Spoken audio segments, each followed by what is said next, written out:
ಓಂ ಶಂಕರಂ ಶಂಕರಾಚಾರ್ಯಂ ಕೇಶವಂ ಬಾದರಾಯಣಂ ಸೂತ್ರಭಾಷ್ಯಕೃತೌ ವಂದೇ ಭಗವಂತೌ ಪುನಃ ಪುನಃ. ಈಶ್ವರೋ ಗುರುರಾತ್ಮೇತಿ ಮೃತಿಭೇದ ವಿಭಾಗಿನೇ ವ್ಯೋಮವದ್ವ್ಯಾಪ್ತದೇಹಾಯ ದಕ್ಷಿಣಾಮೂರ್ತಯೇ ನಮೋ ನಮಃ. ವಿನಾಯಕಂ ಗುರುಂ ಭಾನುಂ ಬ್ರಹ್ಮ ವಿಷ್ಣು ಮಹೇಶ್ವರಾನ್ ಸರಸ್ವತೀಂ ಪ್ರಣಮ್ಯಾದು ಸರ್ವಕಾರ್ಯಾರ್ಥ ಸಿದ್ಧಯೇ.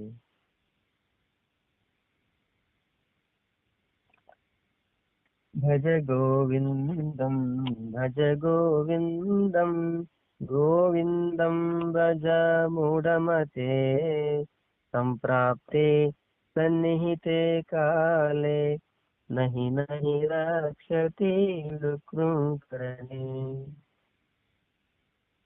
ಭಜಗೋವಿಂದ ಬಗ್ಗೆ ಹೇಳ್ಕೊಂತ ಇದೀವಿ. ಈಗ ಆಚಾರ್ಯರ 12 ಶ್ಲೋಕಗಳು ಮುಕ್ತಾಯ ಆಯಿತು. ಅವರ ಶಿಷ್ಯರ ಶ್ಲೋಕವನ್ನು ಪ್ರಾರಂಭ ಮಾಡಿದ್ವಿ. ಅದರಲ್ಲಿ ಒಂದು ಶ್ಲೋಕ ಕೂಡ ಆಗಿದೆ.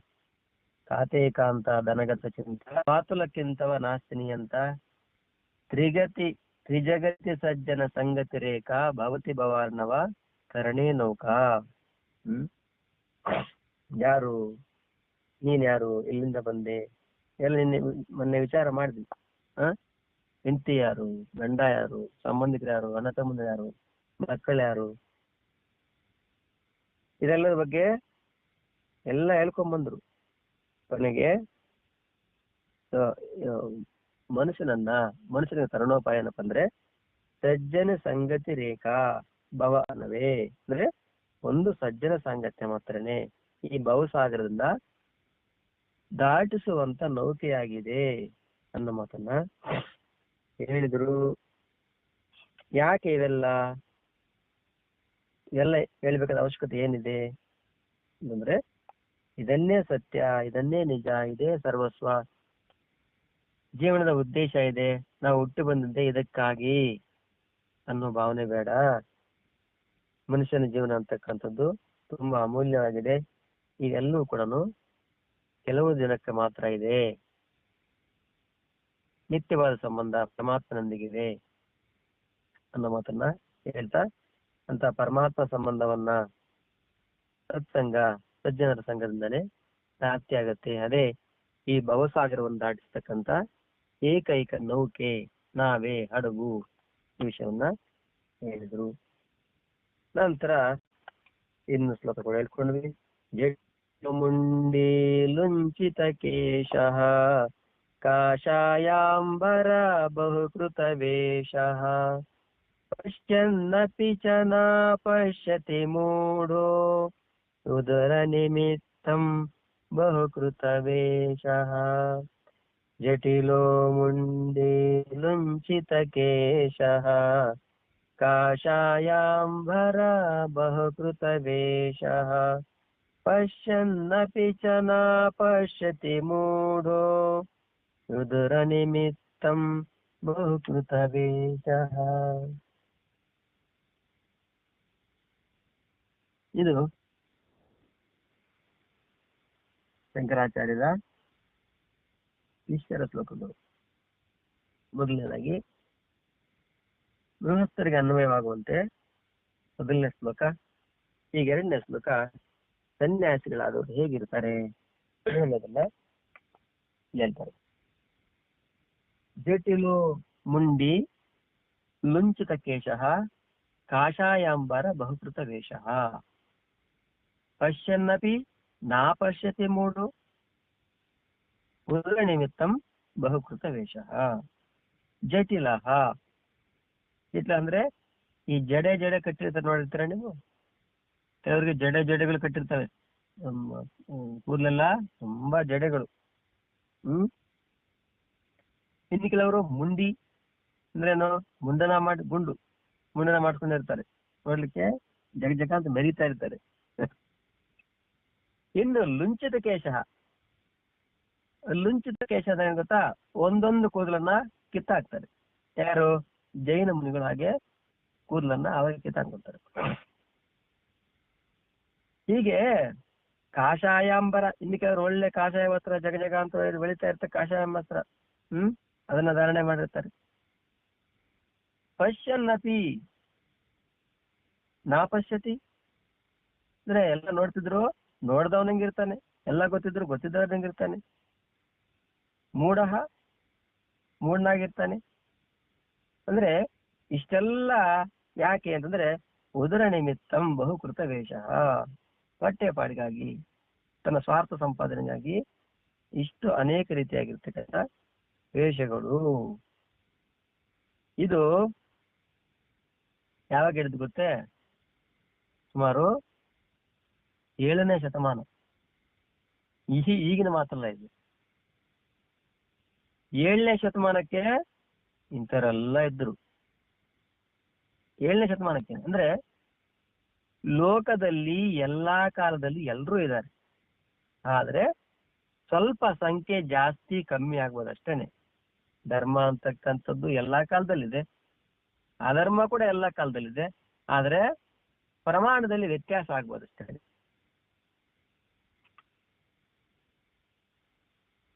ಅಂದ್ರೆ ಹಿಂದಿನ ಕಾಲದಲ್ಲಿ ದೊಡ್ಡ ದೊಡ್ಡ ಮಹಾನ್ ಭಾವರಿದ್ರು, ಈಗೆಲ್ಲ ಯಾರು ಇಲ್ಲ. ಅಂದ್ರೆ ಈಗಲೂ ಇದ್ದಾರೆ.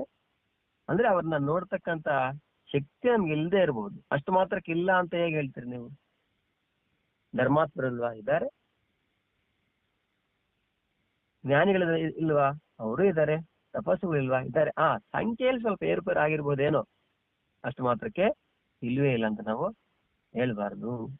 ಈಗ ಹೇಳ್ತಿರ್ತಾರೆ ಸಾಮಾನ್ಯವಾಗಿ ಲೋಕದಲ್ಲಿ, ಸ್ವಾಮಿ ಮೊದಲು ಸ್ವಾಮಿಗಳಿದ್ರು, ಬಾಬಾ ಎಂತ ವೈರಾಗ್ಯ, ಎಂತ ವೈರಾಗ್ಯ, ಏನ್ ತ್ಯಾಗ, ಬರೀ ಭಿಕ್ಷಾಟನೆ ಮಾಡಿ ಜೀವನ ಮಾಡ್ತಿದ್ರು ಸ್ವಾಮಿ. ಅವ್ರ ಹತ್ರ ಒಂದು ಪೈಸಾ ಕೂಡ ಇರ್ತಾ ಇರ್ಲಿಲ್ಲ.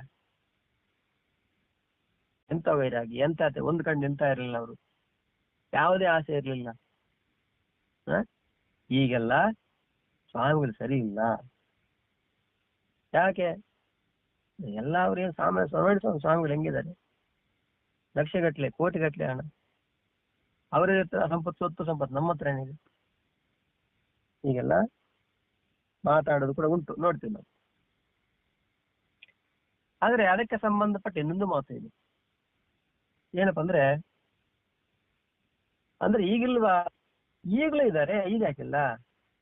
ಮತ್ತೆ ಅವ್ರು ನೋಡಲ್ಲ ಇವ್ರು ಹೋಗಿ. ಈಗ ನೀವು ನಿಜವಾಗ್ಲೂ ಅಂತವ್ರು ಬೇಕಂದ್ರೆ ಅಂತವ್ರು ಇದ್ದಾರೆ, ನೀವು ಅವ್ರನ್ನ ಬಿಟ್ಟು ಇವ್ರು ಯಾಕೆ ನೋಡ್ತೀರಿ ಅಂತ. ನಿಜವಾಗ್ಲೂ ನಿಮ್ಗೆ ಅಂತವ್ರು ಬೇಕಿದ್ರೆ ಅವರು ಇದಾರಪ್ಪ. ನಿಮ್ಗೆ ಬೇಕಾ? ನಿಮ್ಗೆ ಬೇಕಾ? ಅದೇ ಮುಖ್ಯ ಇಲ್ಲಿ ಸ್ವಾಮಿ. ಅವ್ರ ಕತೆ ನಿಮ್ಗ್ ಬೇಕಾ ಅಷ್ಟೇ. ಈಗ ಅವ್ರು ಚೆನ್ನಾಗಿಲ್ಲ, ಇವ್ರು ಚೆನ್ನಾಗಿಲ್ಲ, ಕರೆಕ್ಟ್, ಅವ್ರು ಚೆನ್ನಾಗಿಲ್ಲಪ್ಪ, ನಿಮ್ಗ್ ಬೇಕಾ? ಬೇಕಿದ್ರೆ ದುಃಖಾಸನ ಇದ್ದಾರೆ. ಹಾಗಾಗಿ ಇಲ್ಲಿ ಎಲ್ಲಾ ಕಾಲಕ್ಕೂ ಎಲ್ಲರೂ ಇರ್ತಾರೆ, ಇಲ್ಲ ಅಂತಲ್ಲ. ಅದಕ್ಕೆ ಸಂಬಂಧಪಟ್ಟ ಇನ್ನೊಂದು ಮಾತು ಹೇಳ್ತಾರೆ ನೋಡಿ. ಹಿಂದಿನ ಕಾಲಕ್ಕೆ ಗೃಹಸ್ಥರು ಎಷ್ಟು ಧಾರ್ಮಿಕರಾಗಿದ್ರು, ಎಂತ ದೈವಭಕ್ತರಾಗಿದ್ರು, ಸಾಧು ಸನ್ಯಾಸಿಗಳನ್ನ ಎಷ್ಟು ಆದರಣೆ ಮಾಡ್ತಿದ್ರು, ಅವ್ರಿಗೆ ಏನ್ ಬೇಕೆಲ್ಲ ಕೊಡ್ತಾ ಇದ್ರು, ಅವ್ರ ಬಗ್ಗೆ ಗೌರವ ಇತ್ತು, ಅದಲ್ವಾ? ಅವ್ರ ಬಗ್ಗೆ ಅಭಿಮಾನ, ಭಕ್ತಿ, ಸಮರ್ಪಣೆ ಏನೆಲ್ಲ ಇತ್ತು. ಹಿಂದೆ ಹಂಗಿದ್ರು ಗೃಹಸ್ಥರೆಲ್ಲ. ಈಗೆಲ್ಲ ಭಕ್ತಿ ಇಲ್ಲ, ಏನೇ ಇಲ್ಲ ಸ್ವಾಮಿ. ಈಗಲೂ ಇದ್ದಾರೆ, ನಾವು ನೋಡ್ತಾ ಇದ್ದೀವಲ್ಲ, ಈಗಲೂ ಇದ್ದಾರೆ. ಈಗಿಲ್ವಾ? ಈಗಲೂ ಇದ್ದಾರೆ. ಅವ್ರನ್ನ ಆಧರಿಸ್ತಕ್ಕಂಥವ್ರು, ಅವ್ರಿಗೆ ಏನ್ ಬೇಕು ಕೊಡತಕ್ಕಂಥವ್ರು, ಅವ್ರ ಬಗ್ಗೆ ಅಭಿಮಾನ ಇಡ್ತಕ್ಕಂಥವ್ರು, ಅವರಿಗಾಗಿ ಜೀವನ ಮಾಡ್ತಕ್ಕಂಥ ಗೃಹಸ್ಥರು ಈಗಲೂ ಇದ್ದಾರೆ. ಇಲ್ಲ ಅನ್ನೋ ಮಾತಿಲ್ಲ. ಎಲ್ಲಿದ್ದಾರೆ ಸ್ವಾಮಿ? ಸ್ವಾಮಿ ಹೇಳ್ತಾರೆ ಎಲ್ಲಿದ್ದಾರೆ ಅಂತವ್ರು. ಅವ್ರು ನೀವು ನಿಜವಾಗಿ ನೋಡ್ಬೇಕಂದ್ರೆ ಅವ್ರಲ್ಲೂ ಇದ್ದಾರೆ. ನೀವು ನೋಡ್ಬೇಕಾ? ಇದ್ದಾರೆ, ಈಗಲೂ ಇದ್ದಾರೆ. ಅಂತ ನೋಡ್ಬೇಕು ದೃಷ್ಟಿ ನಮ್ಗಿಲ್ವಲ್ಲ. ಹಾಗಾಗಿ ಎಲ್ಲಾ ಕಾಲಕ್ಕೂ ಎಲ್ಲಾ ಜನ ಇರ್ತಾರೆ, ಸಾಧುಗಳೇ ಇರ್ತಾರೆ. ಹಾಗಾಗಿ ಇಲ್ಲಿ ವಿಶೇಷವಾಗಿ ಏನ್ ಹೇಳ್ತಾರೆ ಅಂದ್ರೆ, ಸಂಸಾರ ಬಂಧನದಿಂದ ಬಿಡಿಸ್ಕೋಬೇಕು ಅಂತೇಳಿ, ಈ ಪ್ರಪಂಚ ಬಂಧನಗಳು ಅನಿತ್ಯ ಅಂತೇಳಿ, ಪರಮಾತ್ಮ ಒಬ್ಬನೇ ಶಾಶ್ವತ ಅಂತೇಳಿ ಎಲ್ಲಾ ಬಂಧಗಳನ್ನ ಬಿಟ್ಟು ಸನ್ಯಾಸ ಸ್ವೀಕಾರ ಮಾಡಿ ಜಡೆಗಳನ್ನ ಬೆಳೆಸ್ತಾರೆ. ಕೆಲವರು ಮುಂಡನೆ ಮಾಡಿಸ್ತಾರೆ, ಕೆಲವರು ಕಾಷಾಯ ವಸ್ತ್ರಗಳನ್ನ ಧರಿಸ್ತಾರೆ, ಇನ್ನು ಕೆಲವರು ಧ್ಯಾನದಲ್ಲೇ ಜೀವನವನ್ನ ಸಾಗಿಸ್ತಾ ಇರ್ತಾರೆ. ಅಂದ್ರೆ ಸತ್ಯವನ್ನ ತಿಳಿದಿರ್ತಕ್ಕಂತ ಮಹಾನುಭಾವರು ಹೀಗಿರ್ತಾರೆ. ಅವರು ಜಡೆಗಳಾದ್ರೂ ಬೆಳೆಸಿರ್ಲಿ, ಅಥವಾ ಮುಂಡನಾದ್ರೂ ಮಾಡಿಸಿರ್ಲಿ, ಕಾಷಾಯ ವಸ್ತ್ರವನ್ನು ಧರಿಸಿರ್ಲಿ, ಏನೇ ಆಗ್ಲಿ, ಅವರೆಲ್ಲ ಕೂಡ ಸತ್ಯವನ್ನ ತಿಳಿಲಿಕ್ಕಾಗಿ ಇಷ್ಟೆಲ್ಲ ದೀಕ್ಷೆ, ವಸ್ತ್ರಧಾರಣೆ ಇವೆಲ್ಲ ಮಾಡ್ತಾರೆ. ಅಂದ್ರೆ ಇವೆಲ್ಲ ಬಂದ ಏನಕ್ಕೆಪ್ಪ ಅಂತಂದ್ರೆ ಸಂಸಾರ ಬಂಧದಿಂದ ಬೆಳೆಸ್ಕೊಳ್ಲಿಕ್ಕಾಗಿ, ಇವೆಲ್ಲ ಅನಿತ್ಯ ಅಂತೇಳಿ, ಮತ್ತು ಜೀವನ ಸಾರ್ಥಕ ಮಾಡ್ಕೋಬೇಕಂತೇಳಿ ಈ ಸನ್ಯಾಸ ಆಗ್ಲಿ, ಕಷಾಯ ಏನು ಮುಂಡನ ಮಾಡಿಸಿದಾಗ ಆಗ್ಲಿ, ಇವೆಲ್ಲ ಕೊಡೋದು. ಆದ್ರೆ ಕಾಲಾಂತರದಲ್ಲಿ ಏನಕ್ಕೆ ಬದಲಾಯ್ತಪ್ಪ ಅಂದ್ರೆ ಇವು ಕೇವಲ ಉದರ ನಿಮಿತ್ತಂ ಬಹುಕೃತ ವೇಷ, ಬಟ್ಟೆ ಪಾಡಿಗೆ ಕೂಡ ಇಂಥವೆಲ್ಲ ಧಾರಣೆ ಮಾಡೋದಿದ್ದಾರೆ, ನಮ್ಗೆ ಕಾಣಿಸ್ತಾರೆ. ಈ ಮಾತು ಹೇಳ್ತಾರೆ ಯಾರು? ಇದನ್ನ ಹೇಳ್ತಾ ಇರೋರು ಶಂಕರಾಚಾರ್ಯರು, ಅವರ ಶಿಷ್ಯರು. ಮತ್ತೆ ಏನಪ್ಪ ಸ್ವಾಮಿಗಳೇನು ಹೇಳಿಲ್ಲ, ಸ್ವಾಮಿಗಳು ಹೇಳ್ತಿದ್ದಾರೆ. ಯಾರು? ಶಂಕರಾಚಾರ್ಯರು, ಅವ್ರ ಶಿಷ್ಯರು, ಅವ್ರು ಹೇಳ್ತಿದ್ದಾರೆ ಇವೆಲ್ಲ. ಹಾಗಾಗಿ ಕೇವಲ ಹೊಟ್ಟೆ ಪಾಡಿಗಾಗಿ, ಹಣ ಸಂಪಾದನೆ ಮಾಡಿಕ್ಕಾಗಿ ಇವೆಲ್ಲ ಆಗಬಾರದು. ಏನು ಮೇಲೆ ಹೇಳಿದಾರಲ್ಲ ಚಿಹ್ನೆಗಳೆಲ್ಲ. ಕೆಲವರು ಹೊಟ್ಟೆ ಪಾಡಿಗೆ ಅಂದ್ರೆ ಹೊಟ್ಟೆ ಪಾಡಿಗೆ ಆಗಿರುವ ಹಣ ಸಂಪಾದನೆ, ಜಡೆ ಬೆಳೆಸ್ತಾರೆ. ಹೇಗೆ ಬೆಳೆಸೋದು ಅಂತ ಗೊತ್ತಾ ನಿಮ್ಗೆ? ಈ ಆಲದ ಮರದ ಹಾಲಿದೆ, ಒಂದು ನೆಲೆ, ಅದನ್ನ ನಾವು ಈಗ ಕಿವುಟಿದ್ರೆ ಹಾಲು ಬರ್ತದೆ. ಅದ್ರಲ್ಲಿ ಸ್ವಲ್ಪ ಸ್ವಲ್ಪ ಒಂದು ಹಿಡಿ ಕೂರ್ಲಿ ಹಿಡ್ಕೊಂಡು ಅದಕ್ಕೆ ಆ ಆಲದ ಮರದ ಹಾಲನ್ನು ಹಚ್ತಾರೆ. ಅವೆಲ್ಲ ಹಂಗೆ ಜಡೆ ಜಡೆ ಜಡೆ ಕಟ್ಕೊಂಡು ಹೋಗ್ಬಿಡ್ತಾರೆ. ಅವಾಗ ಹಾಲು ಹಚ್ಚಿದ್ರೆ ಅವೆಲ್ಲ ಜಟೆಗಳಾಗ್ಬಿಡ್ತವೆ. ಅಂದ್ರೆ ನೋಡ್ಲಿಕ್ಕೆ ನನ್ನ ದೊಡ್ಡ ಸ್ವಾಮೀಜಿ ಅಂತ ತಿಳ್ಕೊಬೇಕು, ಮಹಾ ತಪಸ್ವಿ ಅಂತ ತಿಳ್ಕೊಬೇಕು ಎಲ್ಲರೂ. ತಪಸ್ವಿಗೆ ಬೇಕಾದ ಚಿಹ್ನೆಗಳನ್ನ ನಾವು ಮೇಂಟೈನ್ ಮಾಡೋದು. ತಪಸ್ಸಿರಲ್ಲ, ಚಿಹ್ನೆಗಳು ಮಾತ್ರ ಮೇಂಟೈನ್. ಆಮೇಲೆ ಇನ್ನು ಕೆಲವರು ಏನ್ ಮಾಡ್ತಾರೆ, ಜಟಿಲು ಮುಂಡನ ಮಾಡ್ತಾರೆ ನೀಟಾಗಿ. ಅಂದ್ರೆ ನೋಡ್ಲಿಕ್ಕೆ ಜಗಿ ಯಾಕೆ ಮುಂಡನ ಮಾಡ್ತಾರೆ? ಆಗ್ಲೇ ನನ್ನ ಸ್ವಾಮಿ ಅಂತ ಗುರುಸ್ತಾರೆ. ಸರಿ, ಒಳ್ಳೇದು. ಇನ್ನು ಕೆಲವರು ಲುಂಚಿತ ಕೇಶ ಅಂದ್ರೆ ಕೂದಲನ್ನ ಕಿತ್ತಾಕೊಂತಾರಲ್ಲ. ಯಾರ ಮಾಡ್ತಾರಂದ್ರೆ ಜೈನ ಮುನಿಗಳು ಆತರ ಮಾಡ್ತಾರಂತೆ. ನಾವೇನ್ ನೋಡಿಲ್ಲ, ಹೇಳ್ತಾರೆ ಮಾತ್ರ. ಜೈನ ಮುನಿಗಳು ತಮ್ಮ ಕೂದಲನ್ನು ತಾವೇ ಕಿತ್ತಾಕೋತಾರಂತೆ, ಅವರೇನು ಮುಂಡನ ಮಾಡ್ಸಲ್ಲ. ಇನ್ನು ಕಾಷಾಯಾಂಬರ ಬಹುಕೃತ ವೇಷ ಅಂದ್ರೆ ಕಾಷಾಯಾಂಬರ ಅಂದ್ರೆ ಕಾಷಾಯ ವಸ್ತ್ರವನ್ನ, ಅಂಬರ ಅಂದ್ರೆ ಬಟ್ಟೆಗಳನ್ನ, ಕಾಷಾಯ ಬಟ್ಟೆಗಳನ್ನ ಧರಿಸಿರ್ತಾರೆ. ಇಷ್ಟೆಲ್ಲ ಆದ್ರೂ ಪಶ್ಯನ್ನಪಿ ನಾಪಶ್ಯತಿ ಮೂಢ, ಇಷ್ಟೆಲ್ಲ ಇರ್ತವೆ. ಆದ್ರೆ ಎಲ್ಲ ನೋಡ್ದವನಿಗಿರ್ತಾನೆ. ಅರ್ಥಾತ್ ಉದರ ನಿಮಿತ್ತಂ ಬಹುಕೃತ ವೇಷ, ಬಟ್ಟೆ ಪಾಡಿಗಾಗಿ, ಹಣ ಸಂಪಾದನೆಗಾಗಿ. ಆದ್ರೆ ಇವೆಲ್ಲ ಬಂದಿದ್ದೇ ಜೀವನ ಸಾರ್ಥಕತೆಗಾಗಿ, ಪರಮಾತ್ಮನ ಪ್ರಾಪ್ತಿಗಾಗಿ, ಅಥವಾ ತ್ಯಾಗ ಜೀವನದ ಸೂಚಕವಾಗಿ ಇವೆಲ್ಲ ಬರ್ತವೆ. ಮನುಷ್ಯನಿಗೆ ಕೂದಲು ಕೂಡ ತುಂಬಾ, ಮನುಷ್ಯನಿಗೆ ಕೂದಲು ಅಂತಕ್ಕಂಥ ಕೂಡ ಸೌಂದರ್ಯ. ಅಂದ್ರೆ ಒಬ್ಬ ವ್ಯಕ್ತಿಯನ್ನ ನಾವು ಕೂದಲು ಚೆನ್ನಾಗಿದೆ, ಸುಂದರವಾಗಿ ಕಾಣಿಸ್ತಾನಂತೆ. ಕೂದಲು ತೆಗೆಸೋ ಉದ್ದೇಶ ಏನಪ್ಪ ಅಂದ್ರೆ ಸುಂದರವಾಗಿರ್ಬೇಕು ಅಂತಕ್ಕಂಥ ಒಂದು ಭಾವನೆ ಇದೆಯಲ್ಲ, ಅದರಿಂದ ದೂರ ಆಗ್ಲಿಕ್ಕಾಗಿ ಕೂದಲನ್ನು ತೆಗೆಸ್ತಾರೆ. ಅಂದ್ರೆ ಅಭಿಮಾನ ಇಲ್ಲ, ಶರೀರದ ಮೇಲೆ ಅಭಿಮಾನ ಇಲ್ಲ. ಇನ್ನು ಜಟೆಗಳು ಯಾಕಾಗ್ತಾವ ಅಂತಂದ್ರೆ ಕೆಲವರಿಗೆ ಕೂದಲು ತೆಗೆಸ್ಬೇಕಂತ ವೈರಾಗ್ಯ ಇದಂದ್ರೆ ಅವ್ರು ಕೆಲವು ಕೂದಲನ್ನೇ ತೆಗೆಸಲ್ವಂತೆ, ಹಾಗೆ ಬೆಳೆದೋಗ್ತದೆ ಅಷ್ಟೇ. ಅಂದ್ರೆ ಕೂದಲು ತೆಗೆಸ್ಬೇಕು, ಸುಂದರವಾಗಿ ಕಾಣಿಸ್ ಏನು ಇಲ್ಲ, ಅದನ್ನೇ ಜಟೆ ಅಂತ ಹೇಳ್ತಾರೆ. ಅಂದ್ರೆ ಉದ್ದೇಶಪೂರ್ವಕವಾಗಿ ಜಟೆ ಬೆಳೆಸೋದು ಬೇರೆ. ಅಂದ್ರೆ ಯಾವ ಉದ್ದೇಶಕ್ಕಾಗಿ ಅವೆಲ್ಲ ಅದನ್ನು ಬಿಟ್ಟು ಬೇರೆ ತನ್ನ ಸ್ವಾರ್ಥ ಸಿದ್ಧಿಗಾಗಿ ಜಟೆಗಳನ್ನ ಬೆಳೆಸ್ತಕ್ಕಂಥದ್ದು. ಅಥವಾ ಇನ್ನೇನೋ ವೇಷಭೂಷಣ ಧಾರಣೆ ಮಾಡ್ಕೊಂಡು ಕೆಲವು ನೋಡ್ಬೇಕು, ಇವರು ಚಿನ್ನದ ಆಭರಣ ಎಲ್ಲ ಹಾಕೊಂಡು ಒಳ್ಳೆ ಜೋರು ಇರ್ತಾರೆ. ಕೆಲವರೆಲ್ಲ ಈ ಕಡೆ ಕೆಲವರು ಇದ್ದಾರೆ, ಆ ಚಿನ್ನಾಭರಣ ಏನು, ಆ ಕಿರೀಟಗಳೇನು ಅವೆಲ್ಲ ಇಟ್ಕೊಂಡು ಒಂದ್ಸರಿ ಬೆಂಗಳೂರಲ್ಲಿ ನಾನೇ ಒಂದು ಈ ಮುಜರಾಯಿ ಇಲಾಖೆ ಸಂಬಂಧಪಟ್ಟಂತೆ ಒಂದು ಸಣ್ಣ ಒಂದು ಮೀಟಿಂಗ್ ಇತ್ತು ಕರೆದ ವತಿಯಿಂದ. ಅದಕ್ಕೆ ನಾನು ಸಂಬಂಧಪಟ್ಟಂತೆ ಒಬ್ಬ ದೊಡ್ಡ ಸ್ವಾಮೀಜಿ, ಅದಕ್ಕೆ ಯಾರು ಹೆಡ್ ಒಳ್ಳೆ ಮುಖ್ಯ ಸ್ಥಾನದಲ್ಲಿದ್ದಾರೆ, ಅವರು ಈ ಭಾಗದ ಜಿಲ್ಲೆಯ ಸದಸ್ಯರನ್ನ ಮೀಟಿಂಗ್ ಕರೆದ್ರು. ನಾನು ಈ ಜಿಲ್ಲೆಗೆ ಸದಸ್ಯನಾಗಿದ್ದೆ, ಜಿಲ್ಲೆ ಅಂದಲ್ಲ ನಮ್ಮ ಈ ಚಿಕ್ಕಬಳ್ಳಾಪುರ ಸಂಬಂಧಪಟ್ಟಂತೆ ಜಿಲ್ಲೆಯ ಸದಸ್ಯ ಕರೆದಿದ್ರು. ಹೋಗಿದ್ದೆ. ಇಲ್ಲಿ ಎಲ್ಲ ಬೆಂಗಳೂರಲ್ಲಿ ಯಲಹಂಕ ದಾಟಿ ಎಲ್ಲ ಬರ್ತದೆ. ಹೋದ್ರೆ ಅವ್ರ ಆಶ್ರಮ ಬಹುಶಃ ಒಂದು ಬೆಂಗಳೂರು ಮಧ್ಯದಲ್ಲಿ ಒಂದು 4-5 ಎಕರೆ ಆಶ್ರಮ ಇರ್ಬೋದು. ಅಲ್ಲಿರ್ತಕ್ಕಂಥ ಇವಾಗಿರ್ಬೋದು ನೋಡ್ಲಿಕ್ಕೆ ಹೋಗಿ ಒಳಗೆ ಹೋದ್ರೆ ಒಳ್ಳೆ ದೇವೇಂದ್ರನ ಸಿಂಹಾಸನ ಆಗಿರ್ತದೆ. ಸೇಮ್ ಅದೇ ದೇವೇಂದ್ರನ ಸಿಂಹಾಸನ. ಎಷ್ಟು ದೊಡ್ಡದಪ್ಪ ಅಂತಂದ್ರೆ ಸ್ವಲ್ಪ ಹೆಚ್ಚು ಕಮ್ಮಿ ಒಂದು ಸುಮಾರು ದೊಡ್ಡದಿದೆ. ದೊಡ್ಡ ಸಿಂಹಾಸನ, ಮೇಲಿಂದ ನೀರೆಲ್ಲ ಹರಿತಾ ಇದ್ದಂಗೆ, ಅಲ್ಲಿ ಲೈಟಾಗಿ ಒಂಥರ ಫ್ರಾಗ್ರೆನ್ಸು, ಒಂದು ಸಣ್ಣ ಹೊಗೆ ಹೋಗ್ತಿರ್ತದೆ. ಅಲ್ಲಿ ಹೋದ ತಕ್ಷಣ ನಿಮ್ಗೆ ಏನೋ ಒಂಥರ ನೀವು ಸುಮ್ಮನಾಗ್ಬಿಡ್ಬೇಕು. ನೀವು ಅಲ್ಲಿ ಬೇರೆ ಬೇರೆ ಪಕ್ಷಿಗಳು ಆಸನದಲ್ಲಿ ಆಸೀನರಾಗಿರ್ತಾರೆ. ಒಳ್ಳೆ ಮೇಕಪ್ ಮಾಡ್ಕೊಂಡಿರ್ತಾರೆ. ಸ್ಪಷ್ಟವಾಗಿ ಗೊತ್ತಾಗುತ್ತೆ ನಿಮ್ಗೆ ಏನ್ ಮೇಕಪ್ ಅಂದ್ರೆ, ಬಾ ಸ್ವರ್ಗದಿಂದ ಹೀಗೆ ಇಳಿದು ಬಂದಿದ್ದಾರೇನೋ ಅನ್ನುವಷ್ಟು ಒಳ್ಳೆ ಮೇಕಪ್ ಮಾಡ್ಕೊಂಡು ನಮ್ಗೆ ಗೊತ್ತ, ಅಷ್ಟು ನೀಟಾಗಿರ್ತಾರೆ. ಅವ್ರು ಹಾಕಿರ್ತಕ್ಕಂಥ ಬಟ್ಟೆ ಆಗಿರ್ಬೋದು, ಒಂದೊಂದು ನೀವು ಅಲ್ಲಿ ಬೆಲೆ ಬಾಳುವಂತಕ್ಕಂಥ ಇರ್ತದೆ. ಆ ಕೈಯಲ್ಲಿ ಬಂಗಾರದ ಚೈನ್ಗಳಂತ ಏನೇನವೆಲ್ಲ ನೋಡಿದಾಗ ಆಹಾ, ಬಾ ಸಾಕ್ಷಾತ್ ಭಗವಂತನೇ ಇಳಿದು ಬಂದಿದ್ದಾನೇನೋ ಅನ್ನೋಷ್ಟು. ಅದೆಲ್ಲ ನಾವೆಲ್ಲ ಅವ್ರ ತಾತ್ಸಾರ ಮಾಡ್ತಾ ಇಲ್ಲ, ಈ ಅಲ್ಸನೂ ಇಲ್ಲ. ಇರ್ಲಿ, ಏನೇ ಇರ್ಲಿ, ಅವ್ರವ್ರ ಇಷ್ಟ. ಅದನ್ನ ನಾವು ಹಲ್ಲೆಗಳಿಟ್ಟು ನಾವ್ಯಾರು. ಆದ್ರೆ ಉದ್ದೇಶ ಪವಿತ್ರವಾಗಿರ್ಬೇಕಷ್ಟೇ. ಈಗ ಎಲ್ಲರೂ ತ್ಯಾಗ ಜೀವಿಗಳಾಗಿರ್ತಾರೆ ಅಂತಲ್ಲ. ಇಲ್ಲಿ ಗುರುಗಳು ಅಂತಂದ್ರೆ ಕೇವಲ ಕಾಷಾಯ ವಸ್ತ್ರ ಕಟ್ಕೊಂಡು ಅಥವಾ ಇನ್ನೇನೋ ಮಾಡ್ಬಿಟ್ಟು ಅಸ್ಮಾತ್ರ ಗುರುಗಳು. ಲೋಕದಲ್ಲಿ ಗೃಹಸ್ಥರು ಸನ್ಯಾಸಿಗಳಿಗಿಂತ ತ್ಯಾಗ ಪುರುಷರು ಇದ್ದಾರೆ, ಮಹಾನ್ ಭಾವರು ಇದ್ದಾರೆ, ಈಗಲೂ ಇದ್ದಾರೆ, ಹಿಂದಿನ ಕಾಲದಲ್ಲಿ ಇದ್ದಾರೆ, ಎಲ್ಲಾ ಕಾಲದಲ್ಲಿ ಇರ್ತಾರೆ. ಜನಕ ಮಹಾರಾಜನ ಬಗ್ಗೆ ಹೇಳ್ತೀವಿ ನಾವು. ಜನಕ ಮಹಾರಾಜ ಎಷ್ಟು ವೈರಾಗ್ಯವಂತನಾಗಿದ್ದಂತಂದ್ರೆ, ಅವರಿಗಾಗಿ ವಶಿಷ್ಠ ಮಹರ್ಷಿಗಳು ಒಂದು ಸತ್ಸಂಗ ಮಾಡ್ಬೇಕಾದ್ರೆ ಅವ್ರಿಗಾಗಿ ಒಂದು 5 ನಿಮಿಷ ಕಾಯ್ತಾ ಇದ್ರಂತೆ. ಯಾರು ಸನ್ಯಾಸಿಗಳು ಕಾಯ್ತಿರ್ಲಿಲ್ಲ ಅವರು.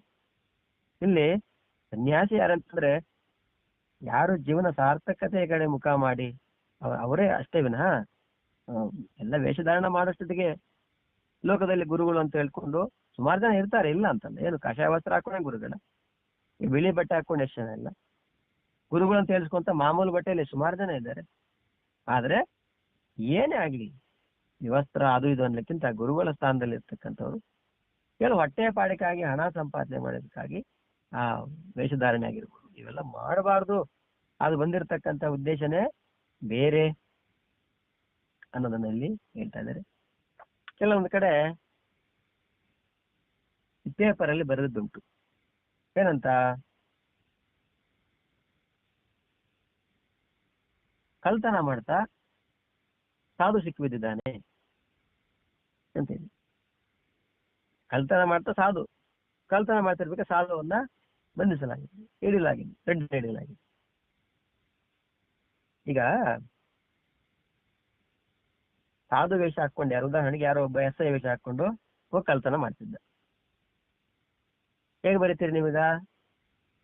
ಈಗ SI ಅಂದ್ರೆ ಪೊಲೀಸ್ ಡ್ರೆಸ್ ಹಾಕೊಂಡು ಕಳ್ತನಕ್ಕೆ ಹೋದ ಒಬ್ಬ ವ್ಯಕ್ತಿ, ಪೇಪರ್ ಹೆಂಗ್ ಬರೀತೀರಿ? SI ಕಳ್ತನ ಮಾಡ್ತಿದ್ದಾಗ ರೆಡ್ ಹ್ಯಾಂಡ್ ಸಿಕ್ಕಿ ಬಿದ್ದಿದ್ದಾನೆ ಹಂಗೆ ಬರೀತೀರಾ? ಹಂಗ ಬರೆಯಲ್ಲ. ಹೆಂಗ್ ಬರೀತಾರೆ? ಪೊಲೀಸನ ವಸ್ತ್ರಧಾರಣೆ ಅಂದ್ರೆ ಪೊಲೀಸನ ವೇಷ ಧರಿಸಿ ಒಬ್ಬ ಕಳ್ಳ ಸಿಕ್ಕಿ ಬಿದ್ದಾನ ಅಂತ ಬರೀತಾರೆ. ಪೇಪರ್ಲಿ ಬರಿಬೇಕಾದ್ರೆ SI ವೇಷ ಧರಿಸ್ಕೊಂಡು ಒಬ್ಬ ಕಳ್ಳ ಬೇರನ್ನ ಬೆದರಿಸಿ ಅವರಿಂದ ಹಣ ಐಶ್ವರ್ಯ ಲೂಟಿ ಮಾಡ್ಕೊಂಡು ಹೋದ, ಹಿಂಗ್ ಬರೀತಾರೆ. ಆದ್ರೆ ಸಾಧು ವಿಷಯ ಬಂದಾಗ ಕಳ್ತನ ಮಾಡ್ತಾ ಸಾಧು ಏನು ಕಳ್ತನಕ್ಕೆ ಹೋಗ್ತಾನೆ? ಅಲ್ಲ, ಸಾಧು ಕಳ್ತನ, ಅದು ಯಾರೋ ಕಳ್ಳ ಸಾಧು ವೇಷ ಹಾಕೊಂಡು ಕಳ್ತನ, ಅದಕ್ಕೆ ಸಾಧುಗಳಿಗೆ ಏನು, ಅದಕ್ಕೆ ಸಂಬಂಧ ಏನಿದೆ? ಒಬ್ಬ ಕಳ್ಳ ಸಾಧು ವೇಷ ಹಾಕೊಂಡು ಕಳ್ತನ ಮಾಡ್ತಿದ್ದ, ಅದಕ್ಕೆ ತಪ್ಪು ಸಾಧುಗಳು ತಪ್ಪಲ್ಲ.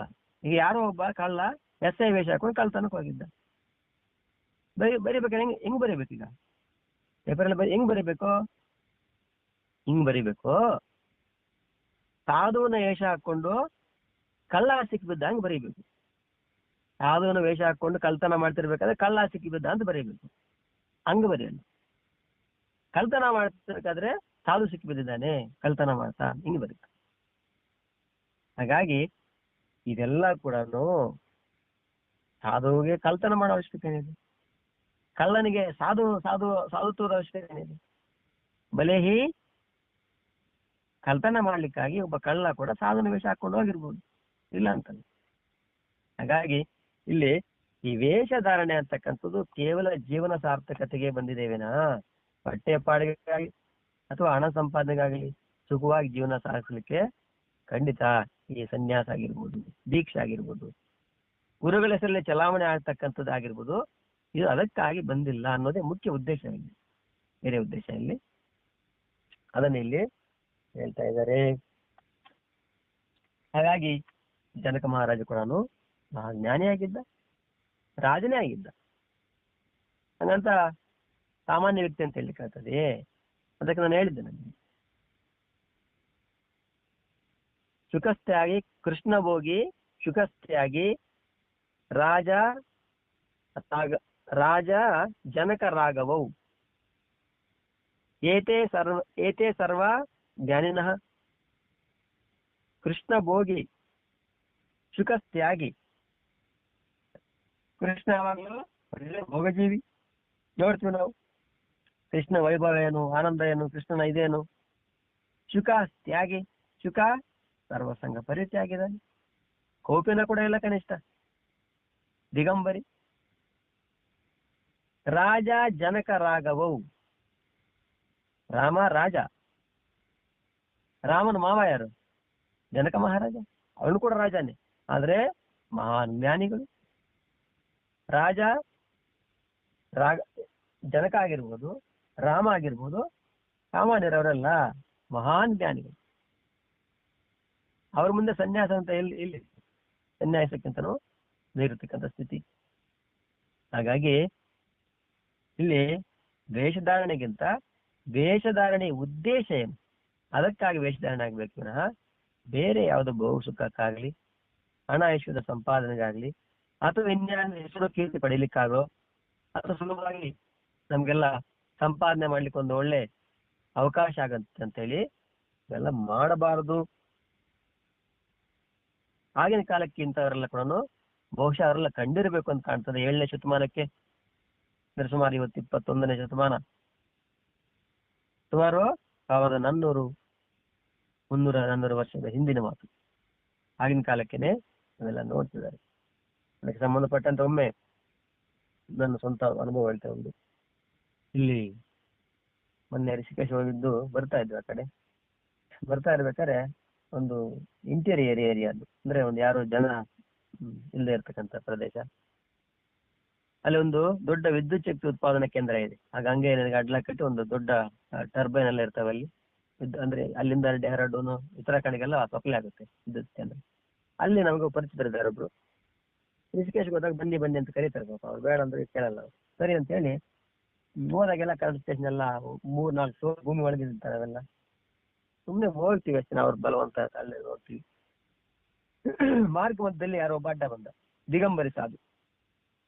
ನಾನು ನನ್ನ ಜೊತೆಯಲ್ಲಿ ಆ ಮುರಳಿ ಅಂತವ್ರು ಇಬ್ಬರು ಡೆಲ್ಲಿ ಬಂದ. ವಾಹನಕ್ಕೆ ಅಡ್ಡ ಬಂದ. ಸರಿ, ವಾಹನ ನಿಲ್ಲಿಸ್ತೀವಿ. ಆಮೇಲೆ ಪೈಸದು ಹಣ ಕೊಡು ಅಂತಂದ. ಸರಿ, ನನ್ನ ಹತ್ರ ಆಯ್ತು, ಸ್ವಲ್ಪ ಕೊಟ್ಟೆ. ಇಲ್ಲ ಅಂತೇಳಿ ಬ್ಯಾಗ್ ಕೈ ಹಾಕಿದೆ. ಬ್ಯಾಗ್ ಕೈ ನಾನೇ ಮಾಡಿ ಬ್ಯಾಗಲ್ಲಿ ಎಷ್ಟಿತ್ತಲ್ಲ ನನ್ನ ಹತ್ರ ಅಷ್ಟು ಕೊಟ್ಟುಬಿಟ್ರೆ ಆಮೇಲೆ ಇಲ್ಲಿ ತಗೊಂಡು ಮತ್ತೆ ಅವರು ಜವಾಬ್ ಕೈ ಹಾಕ್ತಾನೆ.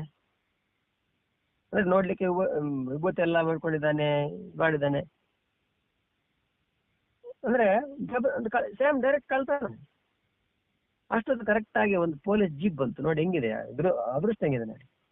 ಫಾರೆಸ್ಟ್ ಆಫೀಸರ್, ಫಾರೆಸ್ಟ್ ಸಂಬಂಧ ಪೊಲೀಸ್ ಅವರು ಬಂದು, ಏ ಬಾಬಾ ಕ್ಯಾ ಕರ್ ರಹೆ, ಅವ್ರು ನೋಡಿ ಸುಮ್ಮನೆ ಆಗ್ಬೇಕು.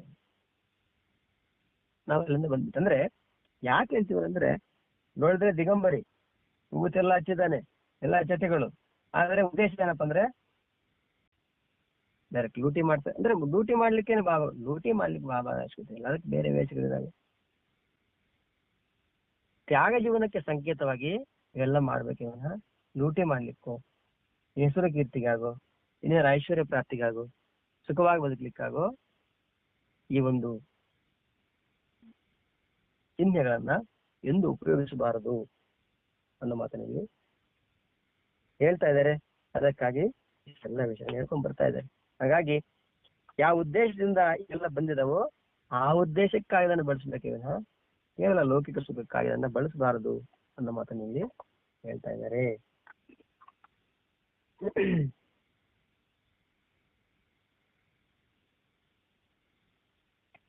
ಅದಕ್ಕೆ ಬೇರೆ ಬೇರೆ ಕಡೆ ಬೇರೆ ಬೇರೆ ವಿಷಯಗಳನ್ನ ಹೇಳ್ಕೊಂಡು ಬಂದಿದ್ದಾರೆ.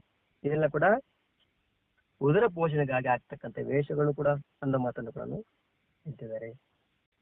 ಹಾಗಾಗಿ ಈ ತರ ಮಾಡ್ತಕ್ಕಂಥ ಕೆಲವರಿಂದ ಸಮಾಜದಲ್ಲಿ ಇರ್ತಕ್ಕಂಥ ಒಳ್ಳೆಯವರು ಕೂಡ ಕೆಟ್ಟ ಹೆಸರು ಬಂದಿದ್ದುಂಟು. ಆದ್ರೂ ಕೂಡ ಎಲ್ಲಾ ಕಾಲಕ್ಕೂ ಎಲ್ರು ಇದ್ದೇ ಇರ್ತಾರೆ, ಇಲ್ಲ ಅಂತ. ಆದ್ರೆ ಯಾವುದಕ್ಕಾಗಿ ನಾವು ಈ ಮಾರ್ಗಕ್ಕೆ ಬರ್ತೀವಿ ಆ ಒಂದು ಉದ್ದೇಶವನ್ನು ಮುಂದಿಟ್ಟುಕೊಂಡು ಜೀವನ ಮಾಡಬೇಕು ವಿನಃ ಇನ್ನು ಬೇರೆ ಯಾವುದೋ ಉದ್ದೇಶವನ್ನ ಮುಂದಿಟ್ಟುಕೊಂಡು ಜೀವನ ಮಾಡಬಾರದು ಅನ್ನೋದೇ ಇದರ ಅಂತಃಕಾರ. ಅದಕ್ಕೆ ಸಂಬಂಧಪಟ್ಟಂತೆ ವೇಮನೆಯು ಕೂಡ ಒಂದು ಮಾತು ಹೇಳ್ತಾರೆ. ವೇಮನೆಯಲ್ಲಿ ಬೂಡಿ ತಲಲ ಜಡಲ ಬೂಡಿದಿ ಪೂತಲ ಭಾಷಣ ಆಸನముల వేషములను ಯೋಗಲೈರೇ ಲೋನ ಭಾಗ ಹಾಕೊಂಡಿನ ಅಂತ ಹೇಳ್ತಾರೆ. ಅದೇನೆ ಕೆಲವರು ಬೋಡಿ ಮುಂಡನ ಮಾಡಿಸಿರ್ತಾರೆ, ಇನ್ನು ಕೆಲವರು ಜಟೆಗಳನ್ನ ಹಾಕೊಂಡಿರ್ತಾರೆ, ಇನ್ನು ಕೆಲವರು ಎಲ್ಲ ಸೆರೆ ಎಲ್ಲ ಬಸ್ ಮಾಡಿಸ್ಕೊಂಡಿರ್ತಾರೆ, ಒಳ್ಳೆ ಪ್ರವಚನ ಮಾಡ್ತಾರೆ ಕೆಲವರು, ಇನ್ನು ಒಳ್ಳೊಳ್ಳೆ ಆಸನ ಕೂಡ ಕೆಲವು ಹಾಕ್ತಾರೆ, ಇನ್ನು ಕೆಲವರು ಒಳ್ಳೊಳ್ಳೆ ವೇಷಗಳನ್ನ ಹಾಕ್ತಾರೆ. ನಾವು ಯೋಗಿಗಳು ಜ್ಞಾನಿಗಳು ಅಂತ ಹೇಳ್ತಿರ್ತಾರೆ. ಆದ್ರೆ ಒಳಗಡೆ ಮಾತ್ರ ಉದ್ದೇಶ ಸರಿಯಾಗಿರೋದಿಲ್ಲ ಅನ್ನೋ ಮಾತನ್ನ ಯಮನೆ ಕೂಡ ಹೇಳ್ತಾರೆ. ಅದೇ ರೀತಿ ಜಪ ತಪ ಬಂದಾಗ ಈ ಕೆರೆಯಲ್ಲಿ ಕೊಕ್ಕರೆ ನೋಡಿದ್ರೆ ಕೊಕ್ಕರೆ ಕೂಡ ಒಳ್ಳೆ ಧ್ಯಾನ ಮಾಡುತ್ತಂತೆ. ಕೊಕ್ಕರೆ ನೋಡಿದ್ರೆ ಧ್ಯಾನ ಮಾಡೋದು ನೀವು. ಕೊಕ್ಕರೆ ಹಾಗೆ ಇರ್ತದೆ, ಒಂದೇ ಕಾಲ ಮೇಲೆ ನಿಂತಿರುತ್ತೆ, ಅಲಗಾಡೋದೇ ಇಲ್ಲ, ಗಾಳಿ ಬಲಿ ಹಂಗೆ ಇರ್ತದೆ, ಶಬ್ದ ಮಾಡಲ್ಲ, ಹಂಗೆ ಇರ್ತದೆ, ಒಂದೇ ಏಕಾಗಿರುತ್ತೆ. ಏನು ಅದನ್ನೇ ಕೊಂಗ ಜಪ ಮಾಡ್ತಿರ್ತದೆ. ಕೊಂಗ ಧ್ಯಾನ ಜಪ ಅಥವಾ ಏನೋ ಮಾಡ್ತಿರ್ತಾರೆ. ಏನಕ್ಕೆ ಜಪ ಮಾಡುತ್ತಂದ್ರೆ ಅದು ಯಾವಾಗ ಮೀನ್ ನನ್ನ ಕಾಲ ಹತ್ರ ಬರುತ್ತಾ ಅಂತ ಜಪ ಮಾಡ್ತಿರ್ತಾರೆ ಅಂತದ್ದು. ಮೀನ್ ಹತ್ರ ಬಂದು ಟಕ್ ಅಂತೇಳಿ ಧ್ಯಾನ ಇಲ್ಲ ಏನಿಲ್ಲ, ಟಕ್ ಅಂತೇಳಿ ಆ ಮೀನನ್ನು ತಗೊಂಡು ನುಂಗಿ ಬಿಡ್ತದೆ. ಹಾಗೆ ಜಪ ಅಂತಕ್ಕಂಥದ್ದು ಲೌಕಿಕ ವಸ್ತುಗಳ ಸಿದ್ಧಿ, ಲೌಕಿಕ ಉದ್ದೇಶ ಪ್ರಾಪ್ತಿಗಾಗಿ ಜಪ ಆಗಬಾರ್ದು ಅನ್ನೋದನ್ನ ಇಲ್ಲಿ ಹೇಳ್ತಿದ್ದಾರೆ. ಪರಮಾತ್ಮನ ಬಗ್ಗೆ ಇರಬೇಕೆ ವಿನಃ ಲೌಕಿಕ ವಸ್ತುಗಳ ವೈಭವಗಳ ಸಿದ್ಧಿಗಾಗಿ ಇನ್ನೇನೋ ಸ್ವಾರ್ಥದ ಉದ್ದೇಶಕ್ಕಾಗಿ ಈ ಜಪ ತಪ ದೀಕ್ಷೆ ಅಂತಕ್ಕಂಥದ್ದು ಆಗಬಾರದು ಅನ್ನೋ ಮಾತನ್ನ ಲೋಕದಲ್ಲಿ ತಾವು ನೋಡಿರ್ತಕ್ಕಂಥ ವಿಷಯಗಳನ್ನೇ ಶಿಷ್ಯರು ಆ ರೀತಿಯಾಗಿ ಹೇಳ್ತಿದ್ದಾರೆ ನಮಗೆ, ಶಂಕರಾಚಾರ್ಯ ಶಿಷ್ಯರು. ಮುಂದೆ ಹೋಗೋಣ, 16ನೇ ಶ್ಲೋಕ ಉಚ್ಚಾರಣೆ ಮಾಡೋಣ. ಅಂಗಂ ಗಲಿತಂ ಫಲಿತಂ ಮುಂಡಂ. ನಾಗಪ್ಪ. ಅಂಗಂ ಗಲಿತಂ ಫಲಿತಂ ಮುಂಡಂ, ಅಂಗಂ ಗಲಿತಂ ಫಲಿತಂ ಮುಂಡಂ, ದಶನ ವಿಹೀನಂ ಜಾತಂ ಪುಂಡಂ, ಜತನ ವಿಹೀನಂ ಜಾತಂ ಪುಂಡಂ, ದಶನ ವಿಹೀನಂ ಜಾತಂ ಪುಂಡಂ. ಅಂಗಂ ಗಲಿತಂ ಫಲಿತಂ ಮುಂಡಂ, ದಶನ ವಿಹೀನಂ ಜಾತಂ ತುಂಡಂ. ಅಂಗಂ ಗಲಿತಂ ಫಲಿತಂ ಮುಂಡಂ, ದಶನ ವಿಹೀನಂ ಜಾತಂ ತುಂಡಂ. ಅಂಗಂ ಗಲಿತಂ ಫಲಿತಂ ಮುಂಡಂ, ದಶನ ವಿಹೀನಂ ಜಾತಂ ತುಂಡಂ. ವೃದ್ಧೋ ಯಾತಿ ಗೃಹೀತ್ವಾ ದಂಡಂ, वृद्धो याति गृहीत्वा दण्डम् वृद्धो याति गृहीत्वा दण्डम् तदपि न मुञ्चत्याशापिण्डम् तदपि न मुञ्चत्याशा पिण्डम् तदपि न मुञ्चत्याशा पिण्डम् वृद्धो याति गृहीत्वा दण्डम् तदपि न मुञ्चत्याशापिण्डम् वृद्धो याति गृहीत्वा दण्डम् तदपि न मुञ्चत्याशा पिण्डम् वृद्धो याति गृहीत्वा दण्डम् तदपि न मुञ्चत्याशा पिण्डम् अंगं गलितं फलितं मुण्डं दशनविहीनं जातं तुण्डं वृद्धो याति गृहीत्वा दण्डं तदपि न मुञ्चत्याशापिण्डम् अंगं गलितं फलितं मुण्डं दशनविहीनं जातं तुण्डं वृद्धो याति गृहीत्वा दण्डं तदपि न मुञ्चत्याशा पिण्डम् अंगं गलितं फलितं मुण्डं दशविहीनं जातं तुण्डं वृद्धो याति गृहीत्वा दण्डं तदपि न मुञ्चत्याशा पिण्डम्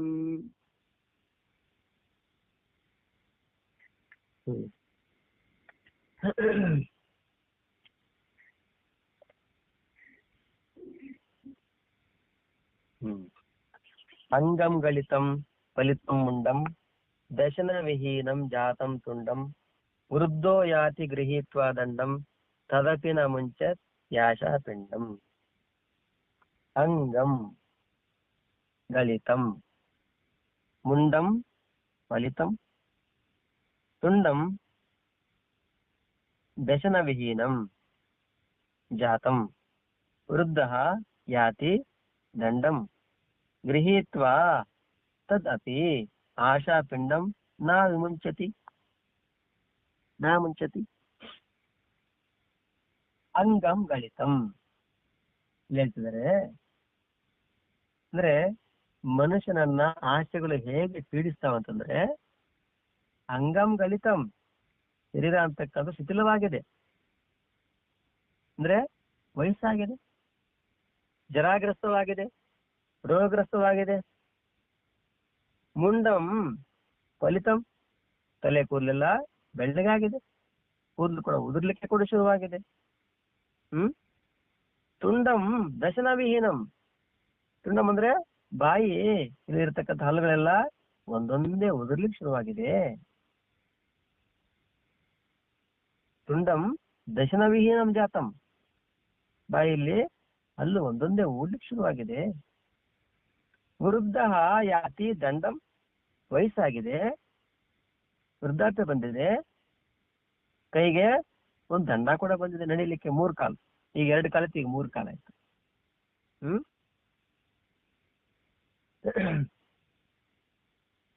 ದಂಡಂ ಗೃಹೀತ್ವಾ ತದಪಿ, ಅಂದ್ರೆ ಕೈಯಲ್ಲಿ ಒಂದು ನಡಿಲಿಕ್ಕೆ ಆಗದಿರ ಅಂದ್ರೆ ನೋಡಿ, ಮೊದಲನೇದಾಗಿ ಶರೀರಕ್ಕೆ ವಯಸ್ಸಾಗಿದೆ, ರೋಗಗ್ರಸ್ತವಾಗಿದೆ, ಶಿಥಿಲವಾಗಿದೆ, ತಲೆಯೆಲ್ಲ ಕೂದಲುಗಳೆಲ್ಲ ತೆಳ್ಳಗಾಗಿದೆ, ಉದುರಲಿಕ್ಕೆ ಶುರುವಾಗಿದೆ, ಬಾಯಲ್ಲಿ ಅಲ್ಲೆಲ್ಲ ಉದುರೋಗ್ತಾ ಇದ್ದಾವೆ, ವಯಸ್ಸಾಗಿಬಿಟ್ಟಿದೆ, ಕೈಗೆ ಒಂದು ಕೋಲು ಕೂಡ ಬಂದಿದೆ. ಇಷ್ಟೆಲ್ಲ ಆದ್ರೂ ಕೂಡ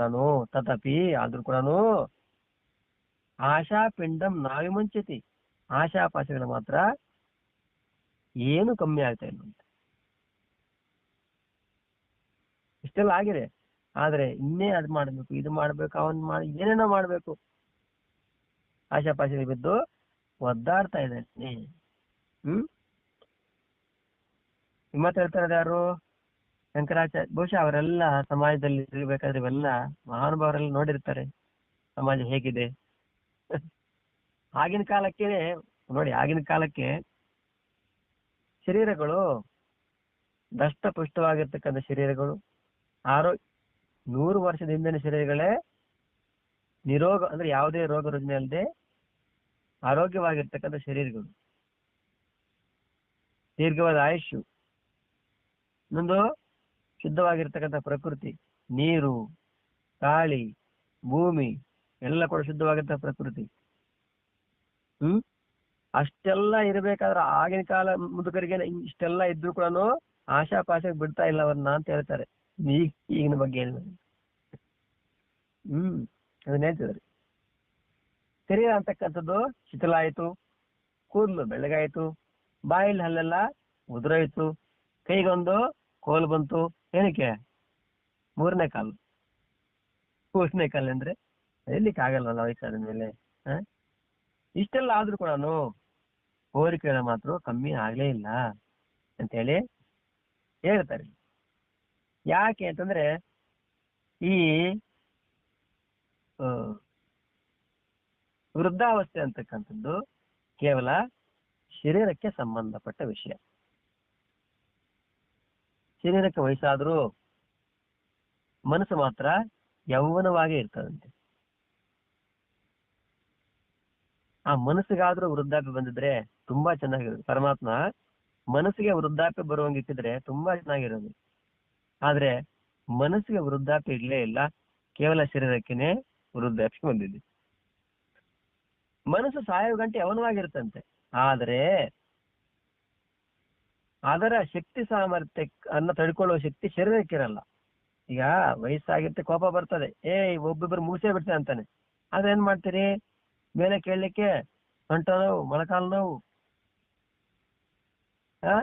4 ಹೆಜ್ಜೆ ಹಾಕಕ್ಕೆ ಕಷ್ಟ ಆಗಲ್ಲ. ಒಂದು ಊರ್ಗೋಲ್ ಕೈಲಿದ್ರೆ ತಾನೇ 2 ಹೆಜ್ಜೆ ಮುಂದೆ ಹಾಕ್ಲಿಕ್ಕೆ ಬರಲ್ಲ, ಆದ್ರೆ ಕೋಪ ಬರ್ತದೆ.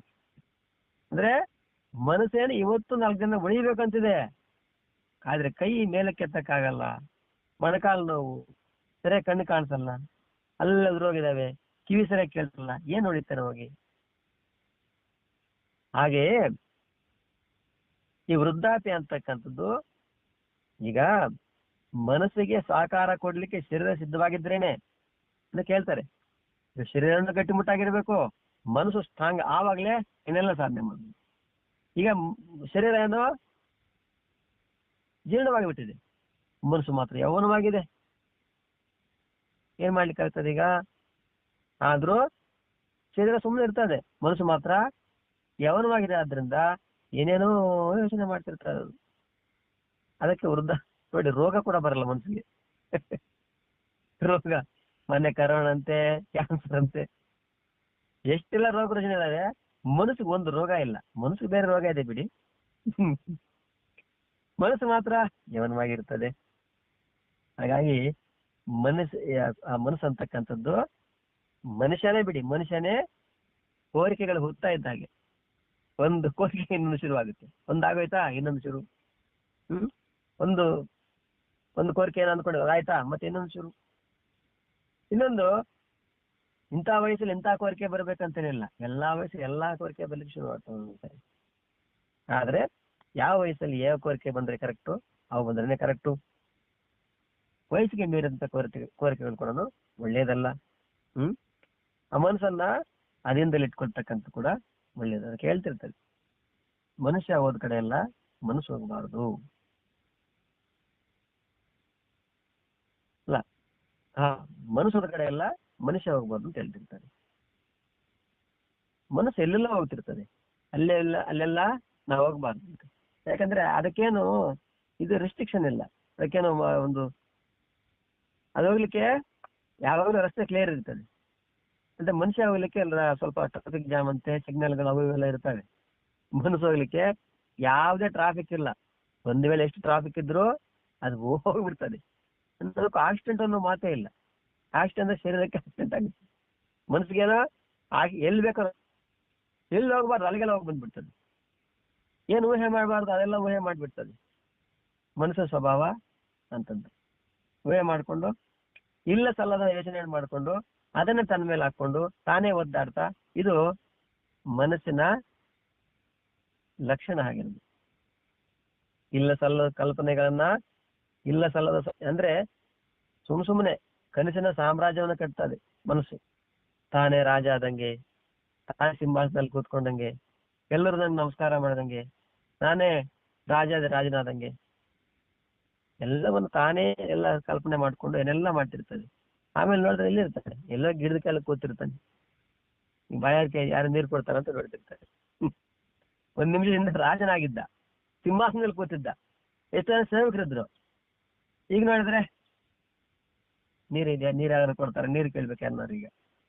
ಅಂದ್ರೆ ಮನುಷ್ಯನ ಸಾಮ್ರಾಜ್ಯ ಆಗಿರ್ತದೆ, ಏನೆಲ್ಲ ಮನಸ್ಸು ಸಾಮ್ರಾಜ್ಯ. ಯಾಕಂದ್ರೆ ಅದಕ್ಕೇನು ಸುಸ್ತು ಸಂಕಟ ಏನಿಲ್ಲ, ಅದಕ್ಕೆ ವೃದ್ಧಾಪ್ಯ ಇಲ್ಲ, ರೋಗ ಇಲ್ಲ, ಏನೋ ಒಂದು ಸಾಮ್ರಾಜ್ಯ ಕಟ್ತಿರ್ತದೆ. ಹಾಗಾಗಿ ಇವೆಲ್ಲ ಕೂಡ ಮನಸ್ಸಿನಲ್ಲಿ ಏನೆಲ್ಲ ನಡೀತಾ ಇರ್ತವೆ. ಎಷ್ಟೋ ಸರಿ ಇದೆಲ್ಲ ಯಾಕೆ ಆಲೋಚನೆ ಬರ್ತಾವ ಅಂತಂದ್ರು, ಗೊತ್ತಿದೆ ನಮ್ಗೆ ಇಂಥ ಆಲೋಚನೆ ಬರ್ತಿದೆ, ಇದು ಬರಬಾರ್ದು ಅಂತ ಹೇಳಿ, ಆದ್ರೂ ಬರ್ತದೆ. ಈ ಮನಸ್ಸಿನ ಕಥೆನೆ ಹಾಗೆ. ಅಂದ್ರೆ ಇಷ್ಟೆಲ್ಲ ಆದ್ರೂ ಏನು, ಶರೀರ ಎಲ್ಲ ಶಿಥಿಲವಾಗಿದೆ, ಬಾಲಿ ಹಲ್ಲೆಲ್ಲ ಎದುರಾಗಿದೆ, ಇದೆಲ್ಲ ಬೆಳ್ಳಗಾಗಿದೆ, ಇಷ್ಟೆಲ್ಲ ಆದ್ರೂ ಏನೋ ಮಾಡ್ತಿರ್ತಾನೆ. ಒಂದು ಕತೆ ಕೂಡ ಹೇಳ್ಕೊಂಡು ನಾವು ಇದ್ರ ಬಗ್ಗೆ. ಇದು ಎಲ್ಲ ಪರಮಾತ್ಮನ ಮೆಸೇಜ್, ಸಂದೇಶ ಅಂತೆ. ಒಂದನೇ ಸಂದೇಶ ಗೊತ್ತೇ, ಪರಮಾತ್ಮ ಒಂದು ಸಂದೇಶ ಕಳಿಸ್ತಾನಂತೆ. ಏನು, ಮೊದಲು ಕೂದಲು ಬೆಳ್ಳಗೆ ಮಾಡ್ತಾನಂತೆ. ಇದು ಪರಮಾತ್ಮದಿಂದ ಬಂದಿರೋ ಒಂದನೇ ಸಂದೇಶ.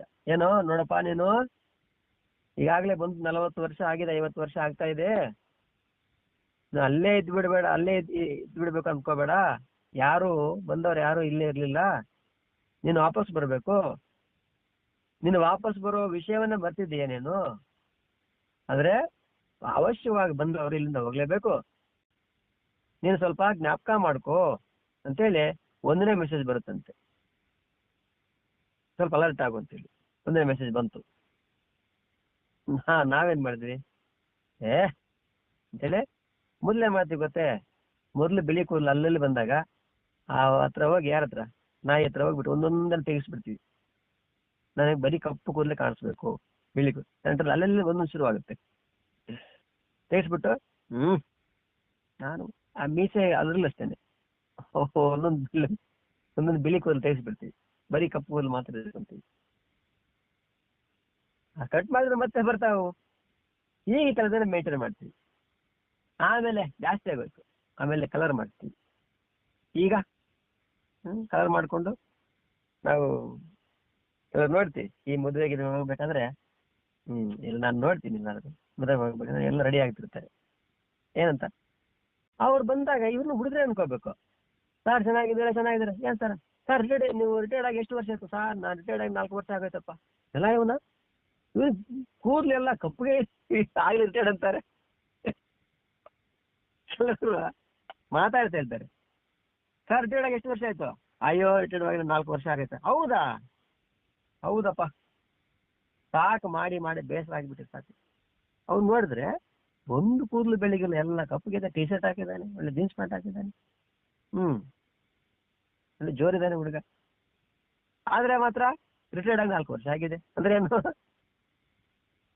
ಪರಮಾತ್ಮ ತಿಳಿಸಿದ ಮೆಸೇಜ್, ನೀನು ಸ್ವಲ್ಪ ಬದಲಾಗು, ಜೀವನ ಸಾರ್ಥಕತೆ ಮಾಡ್ಕೊಳಪ್ಪ ಅಂತೇಳಿ. ಆದ್ರೆ ಇವನ್ ಪೇಂಟ್ ಹಾಕೊಂಡು ಮತ್ತೆ ಕುಣಿತಾ ಇದ್ದಾನೆ, ಜೀನ್ಸ್ ಪ್ಯಾಂಟ್ ಟಿ ಶರ್ಟ್ ಹಾಕೊಂಡು, ನಾನೇ ಹೀರೋ, ನಾನೇ ರಾಜ.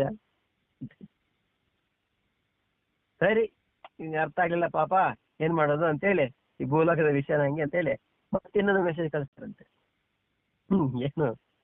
ಏನಂತಂದ್ರೆ ಸ್ವಲ್ಪ ಈ ಕಾಲು ನೋವು, ಕೀಲು ನೋವೆಲ್ಲ ಶುರುವಾಗುತ್ತೆ. ಆಯ್ತಾ? ಇವ ಅನ್ಕೋತಾರೆ ನಮ್ಮ ಹತ್ರ ಹಣ ಇದೆ, ಡಾಕ್ಟರ್ ಇದ್ದಾರೆ, ಹೋಗ್ತೀನಿ ಅಂತೇಳಿ ಹೋಗಿ ಟ್ರೀಟ್ಮೆಂಟ್ ತಗೊಂಡು ಅದಕ್ಕೆ ಇದು ಮಾಡ್ಕೊಂಡು ಮಾಡ್ತಾರೆ. ಇನ್ನು ಸಂದೇಶ, ಅದರ ಜೊತೆ ಇನ್ನು ಸಂದೇಶ ಏನಪ್ಪ ಅಂದ್ರೆ ಸ್ವಲ್ಪ ಕಣ್ಣು ಮಂಕಾಗುತ್ತೆ. ಕಣ್ಣು ಮಂಕಾದಾಗ ಲೆನ್ಸ್ ತೆಗೆದು ಹೋಗ್ತಾರೆ ಡಾಕ್ಟರ್ ಹತ್ರ ಹೋಗಿ, ಸರ್ ಎಷ್ಟು ನಂಬರ್ ಬಂದಿದೆ, ಏನ್ ಸಮಾಚಾರ? ಈಗೆಲ್ಲ ಕನ್ನಡಕ ನೋಡಿ, ಈಗ ಮೊದಲೆಲ್ಲ ನಂಬರ್ ಕನ್ನಡಕ ಹಾಕೊಂಡು ಎಲ್ಲ ಮಾಡಿದ್ರು. ಈಗ ಕನ್ನಡಕ ಹಾಕೊಂಡ್ರೆ ನಂತರ ನೋಡ್ಲಿಕ್ಕೆ ಓಹ್ ಇವ್ರಿಗೆ ವಯಸ್ಸಾಗಿದೆ ಕಣ್ಣು ಕಾಣಲ್ಲ ಅನ್ನೋ ಭಾವನೆನೇ ಬರಬಾರ್ದು. ಅದಕ್ಕೆ ಇನ್ನೂ ಸ್ಪೆಷಲ್ ಏನು ಗೊತ್ತಾ, ಅದೇ ಲೆನ್ಸ್ ಅಂತೆ, ಕಣ್ಣಲ್ಲೇ ಲೆನ್ಸ್ ಹಾಕ್ಬಿಡ್ತಾರೆ. ಕನ್ನಡಕನ ಅವಶ್ಯಕತೆ ಇಲ್ಲ ನಿಮ್ಗೆ, ಇದು ಇನ್ನೂ ಚೆನ್ನಾಗಿದೆ. ಅಂದ್ರೆ ಏನು, ಕನ್ನಡಕ ಹಾಕೊಂಡ್ರೆ ಏನು ಸ್ವಲ್ಪ ವಯಸ್ಸಾಗಿದೆ ಅಂದ್ಕೊಂತಾರೆ, ಇದು ಗೊತ್ತೇ ಆಗಲ್ಲ. ಕನ್ನಡಕ ಹಾಕೋಬೇಕಾದ್ರೆ ಹೋಗಿ ನೀವು ಕನ್ನಡ ತೋರಿಸ್ಕೊಂಡು ಅಲ್ಲಿ ಸರಿ ಒಂದು ಲೆನ್ಸ್ ಬರ್ಕೊಡ್ತಾರೆ, ಕನ್ನಡಕ ನೋಡ್ಕೊಂತಾರೆ, ಹಾಕೊಂತಾನೆ. ಅದು ಆಪ್ಟಿಕಲ್ಸ್ ಹೆಂಗ್ ಗೊತ್ತಾ, ನಿಮ್ ಕನ್ನಡಕ ಹಾಕಿ ನಿಮ್ಮ ದೊಡ್ಡ ಕರಡಿ ಅದು ತೋರಿಸ್ತಾರೆ ನಿಮ್ಗೆ. ಸರ್ ನೋಡಿ ಸರ್ ಹೆಂಗಿದ್ದೀರಾ, ತುಂಬಾ ಚೆನ್ನಾಗಿದೆ ನಿಮ್ಗೆ ಇದು. ಅವ್ನು ಹೇಳ್ತಿರ್ತಾನೆ ಏನೋ ಒಂದು ಹೇಳ್ತಾನೆ ಅಲ್ಲಿ ಆಪ್ಟಿಕಲ್ಸ್ ಅಲ್ಲಿ. ಹೌದು ಚೆನ್ನಾಗಿದೆ ಚೆನ್ನಾಗಿದೆ ಸರ್, ನೀವು ಅಸಲು ವಯಸ್ಸದಂಗೆ ಕಾಣಿಸೋದಿಲ್ಲ ಸರ್, ನೀವು ಹುಡುಗರಂಗಿದ್ದೀರಿ. ಹೌದಪ್ಪ ಹೇಳಿ ಅವ್ನು ಖುಷಿ ಪಟ್ಟು ಬಂದಿರ್ತಾನೆ. ಅಂದ್ರೆ ನಾನು ಹಿಂಗೆ ಇದ್ದೀನಿ. ಈಗಾಗಲೇ 2 ಮೆಸೇಜ್ ಬಂದಿದೆ, ಏನಂತ, ನೀನು ವಾಪಸ್ ಬರ್ಬೇಕು ಅಂತ ಹೇಳಿ. ನಾನು ಹಿಂಗೆ ಇದೆ ಅಂತ ತಿಳ್ಕೊಂತಿದ್ದೇನೆ. ಸರಿ, ಅಲ್ಲಿಗೂ ಇವನಿಗೆ ಬುದ್ಧಿ ಬರಿಲ್ಲ. 3ನೇ ಮೆಸೇಜ್ ಬರ್ತದಂತೆ. ಏನಪ್ಪ ಅಂದ್ರೆ ಬಾಯಿಲಿ ಹಲ್ಲು ಉದುರಿಸ್ಬಿಡ್ತಾನೆ, ಹಲ್ಲು ಉದುರಿಸ್ಬಿಡ್ತಾನೆ. ಮೊದಲೆಲ್ಲ ಚೆನ್ನಾಗಿ ತಿಂತಾ ಇದ್ದ, ಈಗ ತಿನ್ಬೇಕು ಅಂತ ಆಸೆ ಇದೆ, ಆದ್ರೆ ತಿನ್ಲಿಕ್ಕೆ ಆಗ್ತಾ ಇಲ್ಲ. ಆದ್ರೆ ಇರೋ ಹಲ್ಲಿಂದ ಹಂಗೆ ಕೆಚ್ಚಿ ಏನೋ ಮಾಡಿ ತಿಂತಿದ್ದಾನೆ ಪಾಪ. ಸ್ವಲ್ಪ ಸ್ವಲ್ಪನೇ ಜೀರ್ಣಕ್ರಿಯೆ ಕಮ್ಮಿ ಆಯ್ತು, ನಿದ್ದೆ ಬರೋದು ಕಮ್ಮಿ ಆಯ್ತು, ರೋಗ ರುಜಿನಗಳು ಶುರುವಾಯ್ತು. ಇಷ್ಟರ ಮಧ್ಯೆ ಕೂಡ ನಾನು ಮಾತ್ರ ಏನೋ ಟ್ರೀಟ್ಮೆಂಟ್ ತಗೊಂಡು ನಾನು ಹಿಂಗೆ ಇದೀನಿ ಬಿಡು ಅಂತ ಹೇಳಿ ಅಂದ್ಕೊಡ್ತಾ ಇರ್ತಾನೆ. ಇಷ್ಟ ಆದ್ರೂ ಕೂಡ ಸುಮ್ಮನೆ ಇರಲ್ಲ. ಆವಾಗಲೂ ಅದು ಮಾಡ್ಬೇಕು, ಇದು ಮಾಡು, ಒಳ್ಳೇದೇ, ಮಾಡಬಾರ್ದು ಅಂತೆಲ್ಲ ಮಾಡ್ಬೇಕು. ಆದ್ರೆ ಎಲ್ಲಾ ತಿಳ್ಕೊಂಡು ಮಾಡೋದು ಬೇರೆ, ಅಥವಾ ಅದೇ ಸತ್ಯ ಅದೇ ನಿಜ, ಇದೆಲ್ಲ ಮಾಡಿಕೆ ಇವೆಲ್ಲ ಅನುಭವಿಸ್ಲಿಕ್ಕೆ ನಾನು ಬಂದಿದ್ದೀನಿ ಅನ್ನೋದು ಬೇರೆ. ಸಹಜವಾಗಿ ವಯಸ್ಸಾದ ಮೇಲೆ ಕೆಲವೊಂದು ಜವಾಬ್ದಾರಿಗಳಿರ್ತವೆ. ನನ್ನ ನಂತರ ಈ ಆಸ್ತಿ ಪಾಸ್ತಿ ಆಗಿರ್ಬೋದು, ಐಶ್ವರ್ಯ ಆಗಿರ್ಬೋದು, ಮಕ್ಕಳು ಏನಾಗ್ತಾರೋ ಒಂದು ಚಿಂತೆ ಇರ್ತದೆ, ಇಲ್ಲ ಅಂತಲ್ಲ. ಆದ್ರೆ ಅದರ ಬಗ್ಗೆ ಚಿಂತೆ ಅವಶ್ಯಕ ಮಾಡ್ಬೇಕು. ಅದಕ್ಕಿಂತ ಹೆಚ್ಚಿನ ಚಿಂತೆ ತನ್ನ ಜೀವನ ಸಾರ್ಥಕತೆ ಬಗ್ಗೆ ಕೂಡ ಮಾಡ್ಬೇಕಾಗತ್ತೆ. ಅದರ ಬಗ್ಗೆ ಸ್ವಲ್ಪ ಚಿಂತೆ ಇರ್ಬೇಕು, ಇಲ್ಲ ಅಂತಲ್ಲ. ಅದು ಗೃಹಸ್ಥರಾಗಿ ಎಲ್ಲವನ್ನು ನೋಡ್ಬೇಕಂತ ಧರ್ಮ ಇಲ್ಲ ಅಂತಲ್ಲ. ಆದ್ರೆ ಅದೇ ಸತ್ಯ, ಇನ್ನು ಜೀವನ ಸರ್ವಸ್ವೇ ಅದು ಅಂತೇಳಿ ಅದಕ್ಕೆ ಸಮರ್ಪಣೆ ಆಗಿರ ನೋಡಿ, ಅದು ಎಷ್ಟು ಸಮರ್ಪಣೆ ಆದ್ರೂ ಪರಮಾತ್ಮ ಒಂದಿನ ಅಲ್ಲಿಂದ ತೆಗೀತಾನೆ ನಮ್ಮನ್ನು. ನಾವೆಷ್ಟೇ ಈ ಪ್ರಪಂಚಕ್ಕೆ ಅಂಟ್ಕೊಂಡ್ರು, ಪ್ರಪಂಚದಿಂದ ಹೋಗ್ಲಿಕ್ಕೆ ನಮ್ಗೆ ಇಷ್ಟ ಇಲ್ದಿದ್ರು, ಇಷ್ಟದಿಂದ ಹೋಗ್ಲಿಕ್ಕೆ ಇಷ್ಟ ಇಲ್ವಾ, ಕಷ್ಟದಿಂದ ಹೋಗ್ಬೇಕಾಗ್ತದೆ. ಹಾಗಾಗಿ ಹೋಗೋದೇನೋ ಇಷ್ಟದಿಂದ ಹೋಗ್ಲಿಕ್ಕೆ ತಯಾರಾಗ್ಬಿಡ್ಬೇಕು. ಒಂದ್ ವೇಳೆ ನಾವು ಇಷ್ಟದಿಂದ ಹೋಗ್ಲಿಕ್ಕೆ ತಯಾರಾಗ್ಲಿಲ್ಲ, ಕಷ್ಟದಿಂದ ಹೋಗ್ಬೇಕಾಗುತ್ತೆ ಅಷ್ಟೇ. ಹೋಗೋದಂತೂ ಖಚಿತ, ಅದ್ರಲ್ಲಿ 2ನೇ ಮಾತಿಲ್ಲ. ಅದೇನು ಹೋಗ್ಬೇಕಾದ್ರೆ ಇಷ್ಟದಿಂದ ಹೋಗೋಣ, ಕಷ್ಟದಿಂದ ಹೋಗೋದಕ್ಕೆ. ಕಷ್ಟ ಯಾವಾಗ ಗೊತ್ತೇ, ಅದಕ್ಕೆ ಸಮರ್ಪಣೆಯಾಗಿ ಜೀವನದಲ್ಲಿ ಅದೇ ಸರ್ವಸ್ವ ಅಂತೇಳಿ ಬದುಕ್ತೀವಲ್ಲ, ಆಗ ಕಷ್ಟದಿಂದ ಹೋಗ್ಬೇಕಾಗ್ತದೆ. ಸ್ವಲ್ಪ ತಿಳ್ಕೊಂಡಿದ್ರೆ ಇಷ್ಟವಾಗಿ ಹೋಗ್ಬೋದು. ಸರಿ, ಯಾಕಂದ್ರೆ ಖಚಿತ ಇದೆ, ಜಾತ ಸಹಿ ಧ್ರುವ ಮೃತ್ಯು ಧ್ರುವಂ ಜನ್ಮ ಮೃತಸ್ಯ, ಹುಟ್ಟಿದವನಿಗೆ ಸಾವು ಖಚಿತ. ಹಾಗಾಗಿ ಅದು ಇವತ್ತಾಗ್ಲಿ, ನಾಳೆ ಆಗ್ಲಿ, 100 ವರ್ಷ ಆಗ್ಲಿ ಹೋಗೋದು ಖಚಿತಾನೆ. ಅದಕ್ಕಾಗಿ ಕೂಡ ತಯಾರಿ ಮಾಡ್ಕೋದು, ತಯಾರಿ ಮಾಡ್ಕೋದು.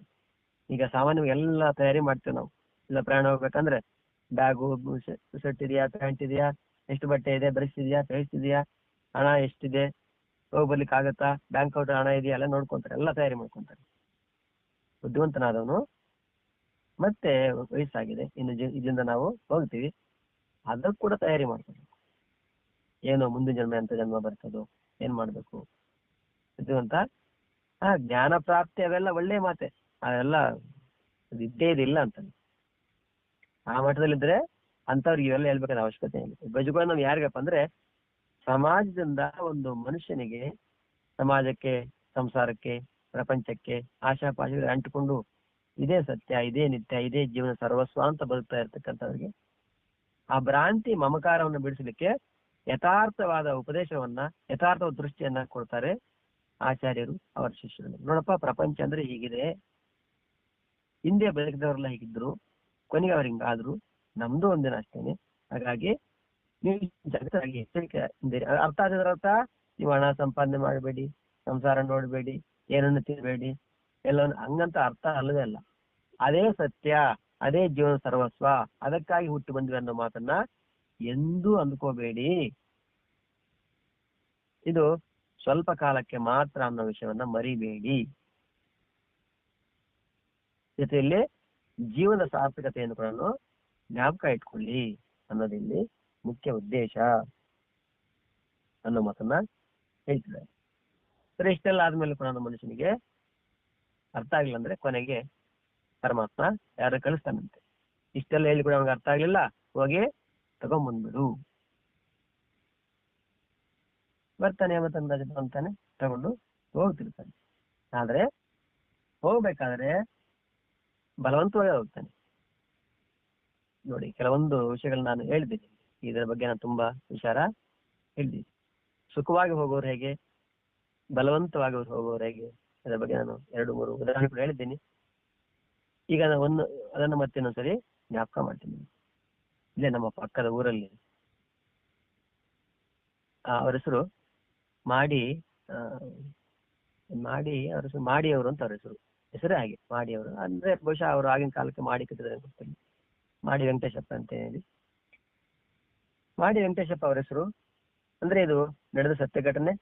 ಇದರದ್ದು ಸುಮಾರು ಒಂದು 30 ವರ್ಷದ ಕೆಳಗೆ, ಅದನ್ನ ಜಾಸ್ತಿ ದೂರನೇ ಇಲ್ಲ. ಮತ್ತೆ ಅವ್ರ ಪ್ರತಿ ದಿನ ರಾಮಾಯಣ ಓದ್ತಾ ಇದ್ರು. ಪ್ರತಿದಿನ ಮಧ್ಯಾಹ್ನ ಕೂತ್ಕೊಂಡ್ರೆ ಸಾಯಂಕಾಲ ಗಂಟ ಅದೇ ರಾಮಾಯಣ ಓದ್ತಾರೆ. ಆಮೇಲೆ ಹಾಗೆ ಸಾಯಂಕಾಲ ವಾಕಿಂಗ್ ಹೋಗ್ತಾರೆ, ಬರ್ತಾರೆ. ಮತ್ತೆ ಬೆಳಗ್ಗೆ ಹೇಳ್ತಾರೆ, ಪೂಜೆ ಚಿಂತನೆ, ವಯಸ್ಸಾಗಿತ್ತು ಅವ್ರು. ಮತ್ತೆ ರಾಮಾಯಣ. ಇನ್ನು ಅಡಿಗೆ ಅಮ್ಮ ಕರೀತಾರೆ, ಓ ನೀವು ಬನ್ನಿ ಎಷ್ಟೊತ್ತು ಅಲ್ಲೇ ಕೂತಿದ್ದೀರಾ, ಬನ್ನಿ ಸಾಯಂಕಾಲ ಊಟ ಮಾಡ ಬನ್ನಿ ಹೇಳ್ತಾರೆ. ಬೆಳಗ್ಗೆ 10-11 ಗಂಟೆಗೆ ಬರ್ತಾರೆ. ಊಟ ಮಾಡ್ತಾ ಅದೇ ಮಾತು, ಇವತ್ತು ರಾಮ ಪಟ್ಟಾಭಿಷೇಕ ಆಗ್ಬೇಕಾಗಿತ್ತು, ರಾಮನಿಗೆ ಏನ್ ಮಾಡೋದು ಪಾಪ, ಆ ಕೈಕಿ ಅವರೆಲ್ಲ ಏನೇನು ಮಾಡಿ ತುಂಬಾ ರಾಜಕೀಯ ಮಾಡ್ತಿದ್ದಾರೆ, ಏನಾಗುತ್ತೋ ಏನೋ ಪಾಪ ಅಂತ ಹೇಳಿದ್ರು. ಸಾಯಂಕಾಲ ಬಂದ್ರೆ, ಅಯ್ಯೋ ರಾಮ ಕಾಳಿಗೆ ಹೊಟ್ಟೆ ಹೋಗ್ಬಿಟ್ಟ, ಕಳಿಸೇ ಬಿಟ್ರು ಪಾಪ ರಾಮನ್. ಅಯ್ಯೋ ನಿಮ್ ಬಂದು ಊಟ ಮಾಡ್ರಿ ನೀವು ಸುಮ್ಮನೆ ಆಯಮ್ಮನ್ನೋದು. ಹೀಗೆ ಒಳ್ಳೆ ಜೋಡಿ ಪಾಪ, ತುಂಬಾ ಚೆನ್ನಾಗಿದೆ. ಆಮೇಲೆ ರಾಮ ಕಣೆ, ಅಯ್ಯೋ ರಾಮ ಪಾಪ ಅರಣ್ಯದಲ್ಲಿ ಅಲ್ಲ, ರಾಜ್ಯದಲ್ಲಿ ಇರ್ಬೇಕಾದ್ರೆ ಎಷ್ಟು ಸೇವಕರು ವೈಭವ ಎಲ್ಲ ಇತ್ತು, ರಾಮ ಈಗ ಒಬ್ಬನೇ ಆಗ್ಬಿಟ್ಟಿದ್ದಾನೆ, ಲಕ್ಷ್ಮಣ ಸೀತೆಯಲ್ಲಿ ಇದ್ದಾರೆ, ಇಲ್ಲ ಅಂತಲ್ಲ, ಆದ್ರೂ ಏನ್ ಮಾಡ್ತಾನೆ ಪಾಪ ಒಬ್ಬ, ಏನಿಲ್ವಲ್ಲ. ತುಂಬಾ ಕಷ್ಟಪಟ್ಟಿದ್ದಾನೆ, ಅಲ್ಲಿರ್ತಕ್ಕಂಥ ಹಣ್ಣು ಹಂಪಲು ತಿನ್ಕೊಂಡು ಜನ ಕಲಿತಿದ್ದಾನೆ, ಎಷ್ಟು ಕಷ್ಟನೋ, ಊಟ ಮಾಡ್ಬೇಕಾದ್ರೆ ಅದೇ ತಿಂತಾನೆ. ಹೀಗೆ ಕಾಲ ಕಳೀತಿರ್ಬೇಕು. ಒಂದಿನ ಸಾಯಂಕಾಲ 4 ಗಂಟೆಯಲ್ಲಿ ರಾಮಾಯಣ ಓದ್ತಿರ್ಬೇಕಾದ್ರೆ ರಾಮಾಯಣ ಸರಿ ಪುಸ್ತಕ ಮುಚ್ಚಿಟ್ಟು ಕನ್ನಡಕ್ಕೆ ತೆಗೆದಿಟ್ಟು ಅವ್ರು ಹೇಳ್ತಾರಂತೆ ಇಂಟಿಗೆ, ಓ ಬಾಯಲ್ಲಿ ಏನ್ರಿ ಏನಾಯ್ತು ಈಗ? ಏನಿಲ್ಲ, ರಾಮ ಕರಿತಾ ಇದ್ದಾನೆ, ನಾನು ಹೋಗ್ತಾ ಇದ್ದೀನಿ. ರಾಮ ಕರೀತಾ ನಾನು ಹೋಗ್ತಾ ಇದ್ದೀನಿ ಅಂತ ಏಮ ನೋಡಿ, ಯಾಕೆ ಏನು ಕೇಳಿಲ್ಲ. ಮತ್ತೆ ನಾನು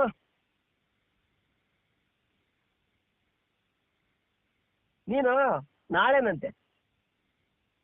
ನೋಡಿ ಹೆಂಗಿದೆ ಅಂತಂದ್ರೆ, ಸುಮ್ಮನೆ ನಾವು ಏನೋ ಊರ್ಗೋದಂಗೆ. ರಾಮ ಕರೀತಾ ನಾನು ಹೋಗ್ತಾ ಇದ್ದೀನಿ, ಇವ್ರು ಹೇಳ್ತಾರೆ, ಅಯ್ಯಮ್ಮ ಹೇಳ್ತಾರೆ, ಮತ್ತೆ ನಾನು ನೀನ್ ನಾಳೆನಂತೆ.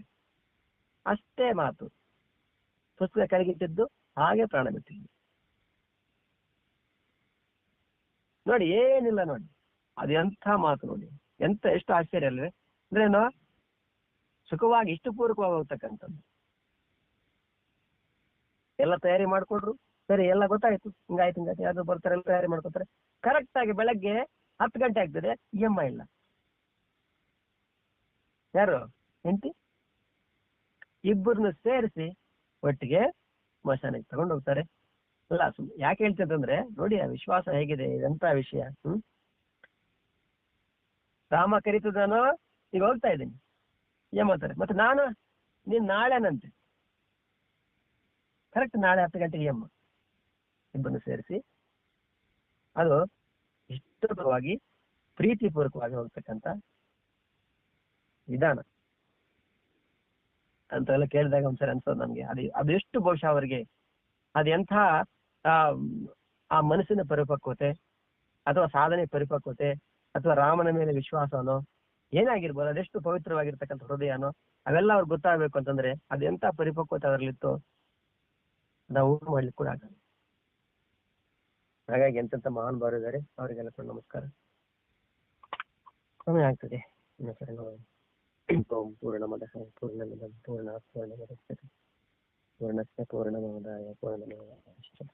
ओम सहनावतु सहनौ भुनक्तु सह वीर्यं करवावहै तेजस्विनावधीतमस्तु मा विद्विषावहै ओम शान्तिः ओम सर्वे भवन्तु सुखिनः सर्वे सन्तु निरामयाः सर्वे भद्राणि पश्यन्तु मा कश्चित् दुःखं मा भवेत् ओम शान्तिः हरिः ओम तत्सत् ओम